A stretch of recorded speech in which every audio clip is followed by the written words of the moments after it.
Hello, communicators. Welcome to episode 11 of the audio series, The Communicator. Let's dive into the world of corporate communications from an in-house lens.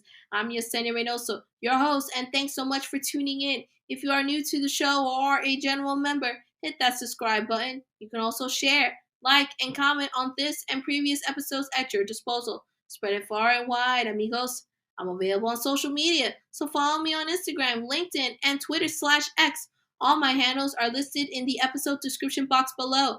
And finally, this episode and all previous 10 volumes are now available across all primary podcast mediums.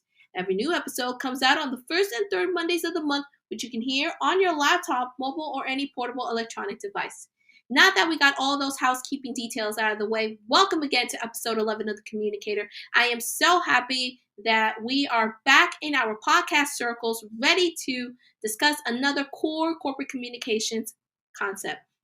Now, before we do, just wanted to make everyone aware that the season 1 finale of The Communicator takes place on Monday, December 4th. We are literally just 4 episodes away from the finale. I, for one, cannot overstate my excitement to deliver some amazing news as well as the future of the audio series. In addition, it would mean the absolute world if you could leave a 5-star rating or a review, questions, tips, themes, topics, whatever it is that pops out of your head. Please don't hesitate to send that over to me across my various communications mediums, social media, DMs, email, you name it, I have it all. Your feedback really matters to me as I continue to grow the footprint of the Communicator. This show is for you. I want to ensure that this platform is something that each and every one of you can enjoy, be engaged, and as well as to learn more about corporate communications and figuring out ways as to how we could better present ourselves and our story in a way that is uniquely you, uniquely me, uniquely us. Our story is what makes us special. And with that, it is time now to dive into the theme episode of The Communicator, and it is a subject, in my opinion, that needs to be reintroduced back into our industry, a topic that really resonates with me, and I'm very much looking forward to being one of, if not the leading voice, whether it's through the Communicator, Why Communicate Yourself, or any other thought leadership vehicle. I strongly feel that this subject must come back into our communications ecosystem. Given the recent global events of the past week, it is of the utmost importance that we reintroduce the concept of media literacy. This particular subject, we have seen it, whether it's through school, high school, university, you name it, or even at some point throughout our communications journey. Media literacy gives us the assertion as to how we can navigate all different types of media messages, but more importantly, figuring out the ways as to how we could consume it and relay that message across masses. This week once again showcased the power of the media and how it is at the forefront of history, whether it is for positive or negative reasons, whatever situation it is you're in line, the media, no doubt about it, plays an important role in how the information not only gets consumed, but also showcased throughout the world in a way that in many ways should be factual and transparent. But given the recent years that we have seen, the messaging of any kind of news has now turned into something that is very heavily narrative based and highly opinionated. It has made it incredibly difficult for the public to trust the mainstream media, as the honesty and transparency levels have been in very steep decline. We have witnessed the rise of independent media, now more than ever playing a much stronger role in how news is being consumed. We are also seeing the rise of citizen journalism, where everyday citizens are now becoming their own news broadcasters and reporting live in real time the action, and as well as relaying information to the general public. And it is because of that, citizen journalism is not only on the rise, but it's quickly becoming one of the most trusted sources among audiences. Either way that we look at it, media literacy is the foundation for how not only we present our stories, but where exactly do we want those stories to be relayed to? How and why it is important for us as communications professionals to relay that story in a way that is factually correct. As I mentioned in my very first episode, we are communicators, informers, persuaders, storytellers, gatekeepers. We have the power to shapeshift narratives and perceptions. It is because of us that we want individuals to not only resonate with our message, but we want people to connect and deliver a call to action, whether it's to one person or to a million people. We know for a fact that key messaging, it is what's going to get either people on our side accepting of our message or get them to think in order to get them to our side. Or if they don't agree with it, that's okay, but important for us to listen to them and see if we can come up with some constructive conclusions. Either way, the power of media is the power of information, and it is because of that our role in this ever evolving either traditional or digital world is what's pretty much going to determine some very important results that could forever shape our history. And as we're seeing it right now, we are witnessing just how powerful the media can be, and if not used correctly, can really become a dangerous tool. And so, with that, my passion, and what I would like to do is to bring media literacy back into the forefront. Again, whether it's through Why Communicate, the Communicator, the Legacy newsletter, or any other thought leadership vehicle that I am bringing up, I want media literacy to be at the forefront of conversations. This is the first of many short and long form content on media literacy, a topic I strongly believe we need to reintroduce and restore across our industry. For this particular episode, I am going to discuss the basics of media literacy, the core components, and why it needs a bigger spotlight. This is Media Literacy One-on-One. I am pretty much going to give you the general basis as to what it is all about, a reintroduction, and as well as a opening for us to discuss even much bigger topics that are tied to this specific theme. And so, with that, let's communicate about media literacy, shall we? Great. Part 1. What is media literacy?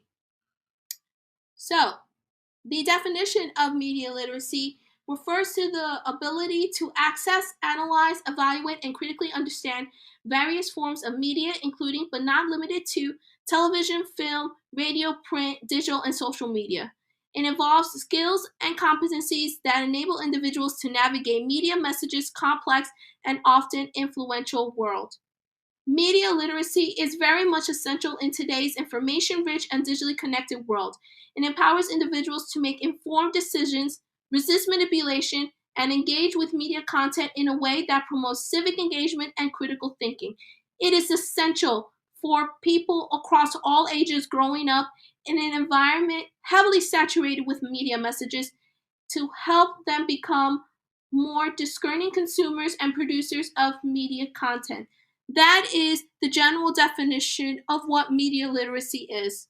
In addition, The 4 words that you're going to be hearing a lot throughout this episode are the 4 key pillars to create a foundation of media literacy that is going to help communications pros be able to better identify the news outlets that are either in the middle informing or biased towards one side or the other, and as well as the direction of what you want your messaging to be and how you want audiences to perceive it.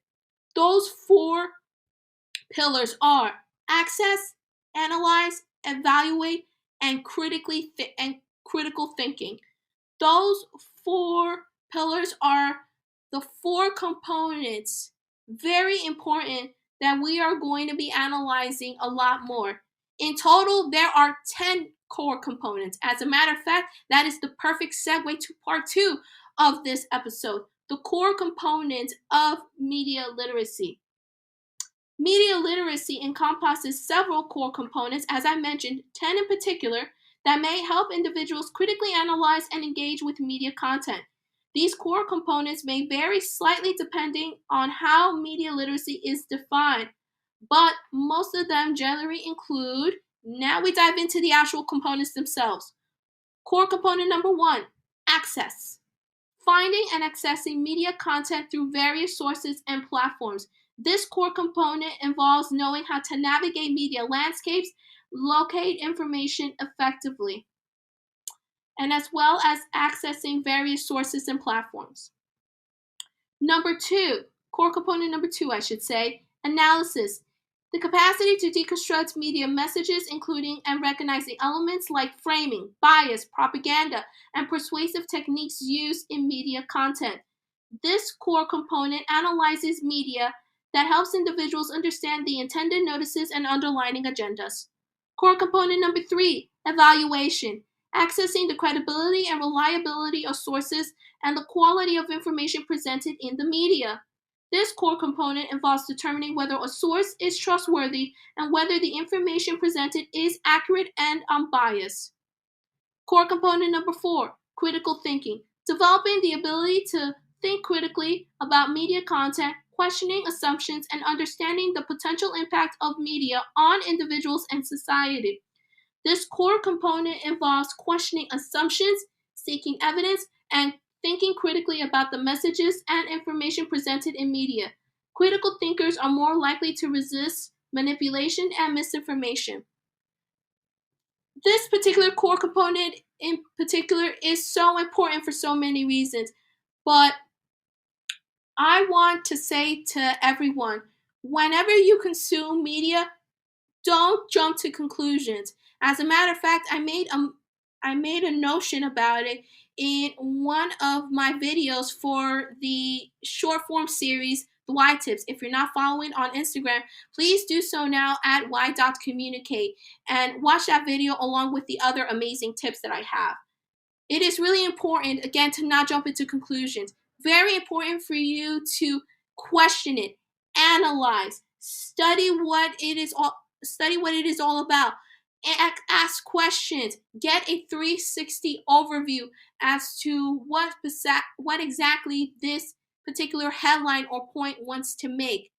When you adapt critical thinking, you'll be able to have a better fundamental aspect as to what this entire message is all about, what is the end goal, and how do you, as a consumer of information, be able to catapult that in a way that either aligns with your interests or doesn't. It is so important for us to not accept information right away, but instead we have the right to question it and as well as do our research to ensure that the information we're consuming is correct. And if it's not correct, we have every right to retract that and be able to notify individuals as to why it is not correct. Being truthful matters now more than ever. Core component number 5, creation. The ability to create media content responsibly and effectively, whether it is through writing, producing videos, or engaging in social media. This core component involves the ability to create media content that is highly effective and responsible, And it includes also, as well as I mentioned, writing many different types of formats, producing short form or long form videos, social media monitoring or listening, different methods of social media, and as well as participating in citizen journalism. Core component number 6, the digital literacy. Given the prevalence of digital media literacy, I should say, also encompasses digital literacy, which involves understanding online communication, digital citizenship, and the responsible use of technology.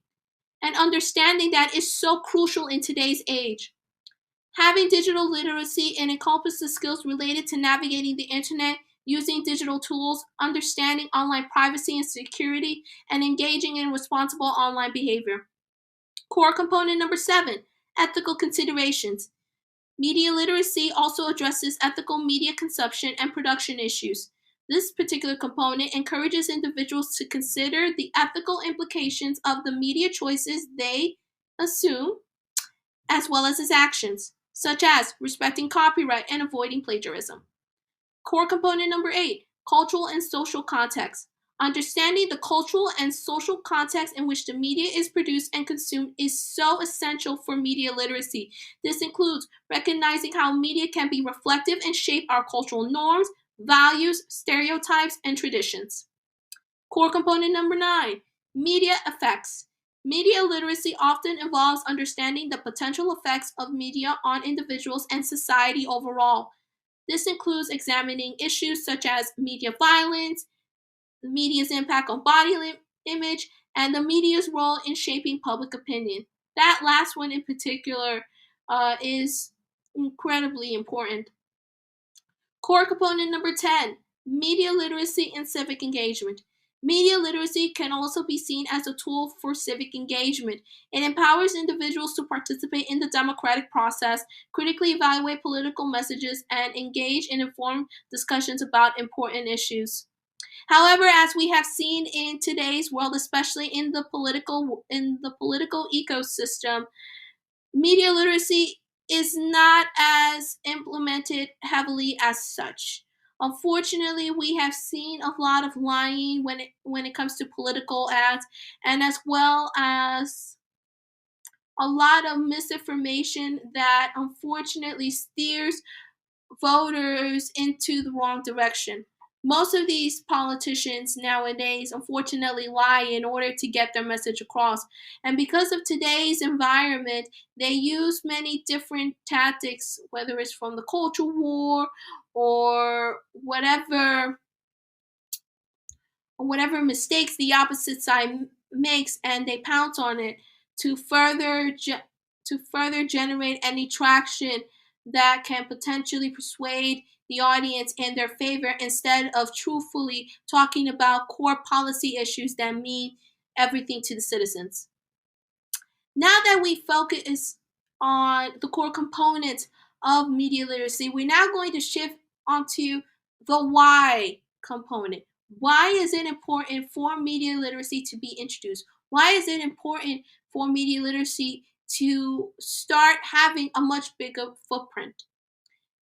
These core components of media literacy very much work together to help develop individuals become much more informed, critical, and responsible media consumers and creators. Developing these skills is essential in navigating today's society complex and influential media world. Reintroducing media literacy into communications processes is essential for several reasons, primarily for communications reasons. Number 1, addressing misinformation and disinformation. Media literacy equips communications professionals with the tools to recognize and combat misinformation and disinformation. In an era of fake news and viral rumors, communicators must be able to discern credible sources from unreliable ones and help their audience do the same. This is where media literacy comes into play, and if you tie it to crisis communications, it will not only help communicators have the tools necessary to combat misinformation and disinformation, but also be able to present credible sources that they and as well as their audiences can consume in order to combat any kind of falsehoods. Number 2, enhancing credibility. Demonstrating a commitment to media literacy can improve the credibility of communication professionals and the organizations they represent. Evaluating and using reliable sources of information can accurately reinforce trust with audiences. Trust and transparency matter more than ever in today's communications world. If you do not establish trust with your audience, you're not going to be able to be transparent. Pretty much they're not going to trust you not once, not ever. You got to establish trust. Number three, mitigating crisis situations. In times of crisis or emergencies, media literacy skills can help communications professionals navigate and respond to rapidly evolving situations more effectively. They can discern credible information from rumors and communicate accurate updates to the public, shareholders, and stakeholders. Number four, crafting more effective messages. Media literacy enables communication professionals to understand the media landscape and audience perspectives better. This knowledge can inform the creation of a more targeted and persuasive message that resonates with the intended audience. Number five, ethical communication. Media literacy includes understanding ethical considerations in media consumption and production. By incorporating ethical principles into their practices, communications professionals can ensure that messages are responsible, respectful, and aligned with proper ethical standards. Number six, promoting transparency. Encouraging media literacy within an organization's communication practices fosters transparency. When organizations openly acknowledge the potential for bias or manipulation in media and demonstrate a commitment to responsible communication, they can very much build trust with their stakeholders, shareholders, and the general public. Number seven, adapted to changing media landscapes. It's all about adapting.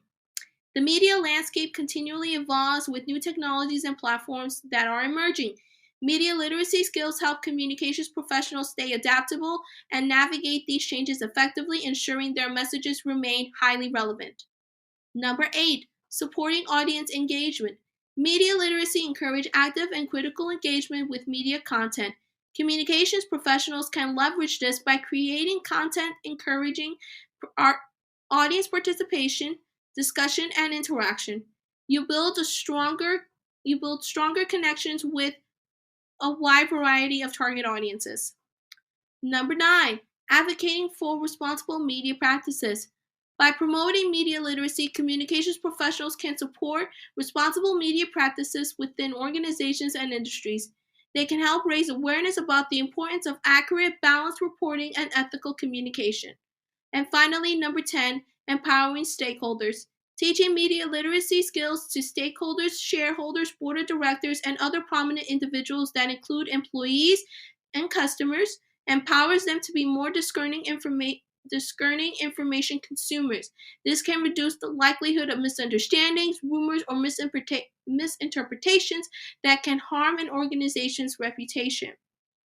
Incorporating media literacy into communications practices can contribute to a highly effective, ethical, and responsible communication strategy.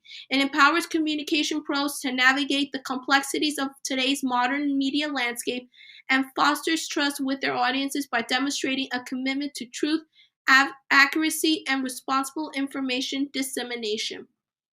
And especially now, given that we are now in a heavily based narrative world, it is so important for us communication pros to understand how media literacy works and how we can correctly identify the media outlets that are going to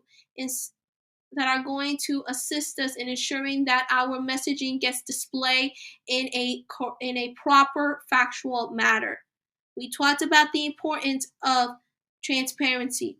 We can help journalists, give them the proper tools and resources to be able to inform the general audience as to what we're presenting. Because the corporate media world is getting hit, and we're also starting to see some sort of blowback within the independent media sectors as well. All of that toxicity is going to resonate down to the communications field. And as communications pros, the very last thing that we need to be dealing with is a dented reputation. If they're not going to trust the media, what makes you think that consumers are going and the general public are going to trust us? And so I want you, and I want all audiences to wrap up this episode with this notion. As as such, with the power of media, it is our responsibility to be truthful, factual, and ethical. Media literacy is the foundation for us to be able to display stories that are going to impact the communities we serve. And if we don't do something to better improve that landscape and assist assist the media ecosystem, then it is bound for collapse. Now, we have come to the end of episode number 11 of The Communicator. Questions, comments, anything you agree or disagree with? What topics should I focus on next? Any feedback is highly welcome. Just email me at yr.ymedia@gmail.com. This email is listed in the episode description. Don't forget to follow me on social media and on The Communicator. Hit those subscribe buttons once again. Share, like, and comment away as we continue to elevate this podcast further. Leave a 5-star rating or review. And lastly, tune in to episode 12 in 2 weeks' time. And I will very much see you next time on the opposite end of the corporate communication spectrum. Till then, everyone, so long.